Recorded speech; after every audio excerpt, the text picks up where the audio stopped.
Dimanche, la directrice générale du FMI, Christine Lagarde, a lancé cette semaine un message d'alerte contre une menace de tempête économique mondiale. Elle ciblait notamment la menace, le risque que ferait peser le protectionnisme, des tensions commerciales qui sont visibles entre grandes puissances, entre les États-Unis de Donald Trump, la Chine de Xi Jinping. Face à ces géants, quelle est la politique de l'Union européenne? Sophie Lançon, Noé Salem. L'Europe, cernée d'un côté par les États-Unis, qui prônent l'Amérique d'abord, de l'autre par la Chine, championne du monde du protectionnisme. Au point qu'Emmanuel Macron en appelle à la fin de la naïveté européenne. Non au protectionnisme, mais oui à la juste protection et à la réciprocité. Mais face à ces géants, comment l'Europe peut-elle se protéger? Avec les États-Unis, la tension est montée d'un cran, surtout depuis que Donald Trump s'est lancé dans une guerre commerciale. Acheter américain, embaucher américain. Depuis le 1er juin, il a imposé une surtaxe sur l'acier et l'aluminium venus d'Europe. Dans son collimateur, 6,4 milliards d'euros d'exportations européennes. Bruxelles réplique, mesure de rétorsion contre les jeans, le Bourbon ou encore les Harley-Davidson, 2,8 milliards d'euros dans le viseur.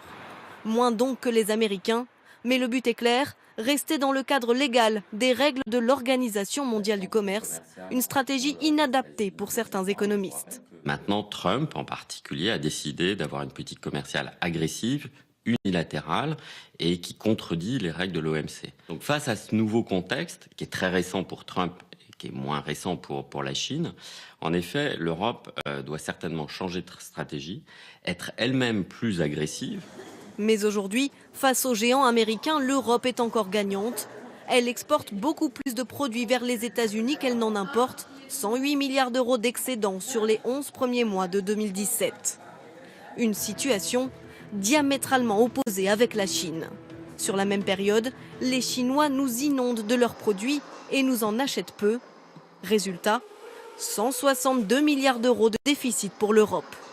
Mais aussi, il est beaucoup plus facile pour des Chinois de venir faire des affaires et d'investir en Europe qu'en sens inverse. Pour s'implanter là-bas, les Européens doivent être associés à un partenaire local et accepter des transferts de technologie. Résultat, 35 milliards d'euros insufflés dans l'économie européenne par la Chine en 2016, quand l'Europe arrive, elle, péniblement à investir 8 milliards. Ce n'est pas normal et ça montre qu'il y a trop d'obstacles. Et d'ailleurs, nous sommes aussi en train de négocier avec les Chinois un accord d'investissement, de protection et d'accès à l'investissement qui devrait, nous l'espérons, pouvoir améliorer les choses. Car le marché chinois est indispensable pour l'Europe. Une Europe qui arrive à faire bouger les lignes. Pékin a levé certaines barrières, comme sur les produits laitiers ou le bœuf français.